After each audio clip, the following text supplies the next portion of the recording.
सो एओ guys, स्वागत करते हैं आप सभी का एक और नई फ्रेश वीडियो में लेट्स रॉक के। इस वीडियो में हम क्लास 7 का chapter number 1 nutrition in plants को कवर करेंगे। सो हेलो, मैं हूं अनमोल, आप देख रहे हैं हमारा यूट्यूब चैनल लेट्स रॉक। तो आइए शुरू करते हैं। फर्स्ट चैप्टर है न्यूट्रिशन इन प्लांट्स, क्लास 7 का। ये एक दरअसल बायो का चैप्टर है जिसमें से पहला वर्ड्स है, ये दरअसल एक नोट्स है। ओके, अब इसमें पहला डिफाइन है न्यूट्रिशन। न्यूट्रिशन क्या होता है? It is the mode of taking food by an organism and its utilisation by the body. ये एक ऐसा प्रोसेस होता है जिसमें एक ऑर्गेनिज्म, एक जीव जंतु खाना खाता है और उसको पचाने की एबिलिटी को हम न्यूट्रिशन कहते हैं। जो उसको यूटिलाइज कर लेता है, उसको पचा लेता है, उसको हम न्यूट्रिशन कहते हैं। अब न्यूट्रिएंट्स क्या होते हैं? जब हमें न्यूट्रिशन मिलेगा तभी तो हमें न्यूट्रिएंट्स मिलेंगे, जब हम खाना खाएंगे तभी तो हमें एनर्जी मिलेगी। तब न्यूट्रिएंट्स क्या होते हैं? The component of food that provide nourishment to the body. ऐसे फूड के कंपोनेंट्स जो हमारे बॉडी को नरिश करते हैं, जो हमारे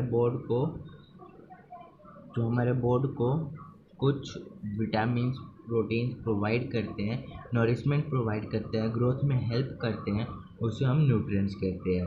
all organism take food and utilise to get energy. सारे ऑर्गेनिज्म जो होते हैं वो खाना खाते हैं और वो एनर्जी लेते हैं for the growth and maintenance of their body. वो अपनी बॉडी की ग्रोथ और मेंटेनेंस के लिए, अपनी बॉडी की ग्रोथ और मेंटेनेंस के लिए। Green plants synthesise their food themselves by process of photosynthesis. जो ग्रीन प्लांट्स होते हैं वो अपना खाना खुद बनाते हैं फोटोसिंथेसिस की प्रोसेस के द्वारा, और उन्हें हम ऑटोट्रॉफ कहते हैं। अब फोटोसिंथेसिस क्या होता है? जो प्लांट्स खाना बनाते हैं उसे तो हमने जान लिया कि उसे हम फोटोसिंथेसिस कहते हैं। हमने ये तो देख लिया कि ऑटोट्रॉफ जिस प्रोसेस से खाना बनाते हैं उसे हम फोटोसिंथेसिस कहते हैं। लेकिन उस प्रोसेस में एक्चुअली होता क्या, उस प्रोसेस के अंदर क्या क्या चीज़ें होती हैं, अब वो देखेंगे फोटोसिंथेसिस में। Green plants prepare their food. जो ग्रीन प्लांट्स होते हैं, हरे भरे जो पेड़ पौधे होते हैं, वो अपना खाना खुद से बनाते हैं with the help of carbon dioxide की मदद से, and water taken from the environment, और वाटर से जो कि वो इन्वायरमेंट से लेते हैं, in presence of sunlight called chlorophyll found in green plants. जिसको ये क्लोरोफिल की मदद से सनलाइट को लेते हैं और अपना खाना बनाते हैं। और ये जो क्लोरोफिल है वो सिर्फ ग्रीन प्लांट्स में पाया जाता है for the manufacturing of food. और अगर क्लोरोफिल नहीं होगा तो वो खाना नहीं बना पाएंगे, क्योंकि वो सनलाइट ही नहीं ले पाएंगे और खाना उनका बन ही नहीं पाएगा। This process is known as photosynthesis. इस प्रोसेस को हम फोटोसिंथेसिस कहते हैं।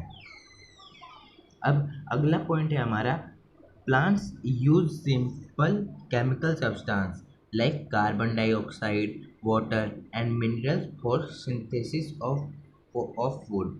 अब देखिए, जो प्लांट्स होते हैं वो केमिकल सब्सटेंस जैसे कि carbon dioxide, water and minerals को लेते हैं अपना फूड बनाने के लिए। Chlorophyll and sunlight are essential requirement for the photosynthesis. जैसे कि मैंने आपको पहले ही बताया कि अगर क्लोरोफिल पेड़ पौधों में नहीं होगा तो वो सनलाइट नहीं ले पाएगा, और सनलाइट नहीं ले पाएगा तो उसका खाना बनेगा ही नहीं, तो वो तो वैसे ही सूख जाएगा अगर उसके पास खाना नहीं होगा। इसीलिए क्लोरोफिल और सनलाइट खाना बनाने के लिए पेड़ पौधों को बहुत ज़रूरी है। Complex chemical substance such as carbohydrates are the products of photosynthesis. जो कॉम्प्लेक्स केमिकल सब्सटेंस होते हैं, कॉम्प्लेक्स मतलब वो सब्सटेंस जो कि थोड़े बड़े बड़े होते हैं। Chemical substance such as carbohydrates are the product of photosynthesis. अब जो प्लांट्स फोटोसिंथेसिस बनाते हैं उसमें एक कॉम्प्लेक्स केमिकल बनता है जिसको हम कार्बोहाइड्रेट कहते हैं, और उससे प्लांट्स को एनर्जी मिलती है। Solar energy is stored in the form of food in the leaves with the help of chlorophyll. अब मैंने आपको पहले ही बता दिया था कि क्लोरोफिल एब्जॉर्ब करता है सोलर एनर्जी को मतलब सनलाइट को, और वो उसकी मदद से ही फूड बना सकता है, नहीं तो फूड नहीं बना सकता है। Oxygen is produced during photosynthesis. अब ऑक्सीजन जो है वो इस फोटोसिंथेसिस के प्रोसेस के दौरान निकलती है पेड़ पौधों से। Oxygen released in photosynthesis is utilised by living organism for their survival. और जो लिविंग ऑर्गेनिज्म है, जो जीव जंतु हैं, जितने भी जीव जंतु हैं पृथ्वी पे, सबको ऑक्सीजन चाहिए उनको जिंदा रहने के लिए। Fungi derive nutrition from dead decaying matter. जो फंगी होता है वो अपना खाना जो मरे हुए चीज़ होते हैं, जो नॉन लिविंग थिंग होते हैं, उनसे लेता है। They are saprotrophs. और उन जो फंगी होते हैं उन जैसे जीव जंतुओं को हम सेप्रोट्रॉफ करते हैं।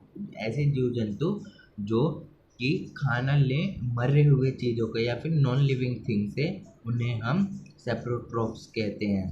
Plants like cuscuta and parasites, जैसे इसके एग्जाम्पल हैं कैस्क्यूटा और पारासाइट जैसे plants. They take food from the host plant. और ये प्लांट जो होते हैं वो होस्ट प्लांट से अपना फूड लेते हैं। A few plants and all animals are dependent on others for their nutrition and are called heterotrophs। अब कुछ जो ऐसे जीव जंतु होते हैं, प्लांट्स नहीं होते, प्लांट्स भी होते हैं एक आध, जो कि दूसरे पे डिपेंडेंट होते हैं, वो खाना खुद से नहीं बना सकते। उन जैसे एनिमल्स को या फिर उन जैसे प्लांट्स को हम हेट्रोट्रॉप्स कहते हैं। हेट्रोट्रॉप्स किसे कहते हैं? जो कि अपना खाना खुद से नहीं बना सकते, वो दूसरे पे डिपेंड होते हैं अपने खाने के लिए, उन्हें हम हेट्रोट्रॉप कहते हैं। अब पैरासाइटिक, पैरासाइटिक क्या होता है? Organism that live on the body of other organism. ऐसे ऑर्गेनिज्म जो एक चीज़ को बिना मारे उसके ऊपर रहता है, उसको हम पैरासाइटिक कहते हैं। लाइक मच्छर हमें काटते हैं लेकिन वो हमें मारते नहीं है, तो वो एक पैरासाइटिक हो गए, ठीक है। जैसे जुए हो गई, और बहुत सारे एग्जांपल्स हैं। All parasitic plants feed on other plants as either. और जितने भी पैरासाइटिक प्लांट्स होते हैं वो अदर प्लांट्स पे निर्भर होते हैं, और उनके दो पार्ट्स होते हैं, पार्शियल पैरासाइटिक और टोटल पैरासाइट्स। पार्शियल पैरासाइट्स क्या होते हैं? Obtain some of their nutrition from the host, example painted cup. अब वो कुछ एग्जाम्पल अपने होस्ट से ले लेते हैं, लेकिन टोटल पैरासाइट्स क्या होते हैं? Depend completely on the host for nutrition. अब देखिए पार्शियल जो होते हैं वो खुद से थोड़ा न्यूट्रिशन तो अपने लिए बना लेते हैं, लेकिन जो टोटल पैरासाइट होता है वो पूरा का पूरा डिपेंडेंट होता है अपने पेरेंट्स पे, अपने होस्ट पे, कि अगर वो उसे खाना देगा तो वो खाएगा, नहीं तो वो मर जाएगा, वो जिंदा नहीं बचेगा। अब क्या होता है सेप्रोफाइटिक? सेप्रोफाइटिक क्या होता है? सेप्रोफाइटिक हम देखते हैं, organism that obtain nutrition from dead and decaying plants and animals matter. ऐसे ऑर्गेनिज्म डेड जो अपना न्यूट्रिशन लेते हैं डेड ऑर्गेनिज्म जो मर गए हैं, या फिर डिकेइंग डेड जो प्लांट्स या एनिमल्स मर चुके हैं, जो अपना खाना उनसे लेते हैं, ऐसे ऑर्गेनिज्म को हम सेप्रोफाइटिक कहते हैं। जैसे एग्जांपल हो गया उसका mushroom, moulds and certain types of fungi and bacteria. Fungi and bacteria ही इसके एग्जांपल्स हैं। अब इंसेक्टिवोरस प्लांट्स, इंसेक्टिवोरस प्लांट्स कैसे क्या होते हैं हम अब इसमें देखेंगे। Green plants which obtain their nourishment partly from soil and atmosphere and partly from small insects, example pitcher plant, bladderwort and Venus flytrap. देखिए अब इसमें क्या होता है, इसमें ऐसे जो प्लांट्स होते हैं वो अपना आधा नरिशमेंट तो सॉइल से ले लेते हैं और कुछ अपना नरिशमेंट एटमॉस्फेयर से ले लेते हैं, लेकिन कुछ ऐसे आधा जो उनका नरिशमेंट होता है वो कैसे लेते हैं? वो जो छोटे छोटे इंसेक्ट हैं वो उनके प्लांट पे आके बैठते हैं ताकि वो थोड़ा सा रस ले पाए, तब वो उनको खा जाते हैं और उससे अपना नरिशमेंट लेते हैं। अब एक और है symbiosis, mode of nutrition in which two different individuals associate with each other to fulfil their requirements of food.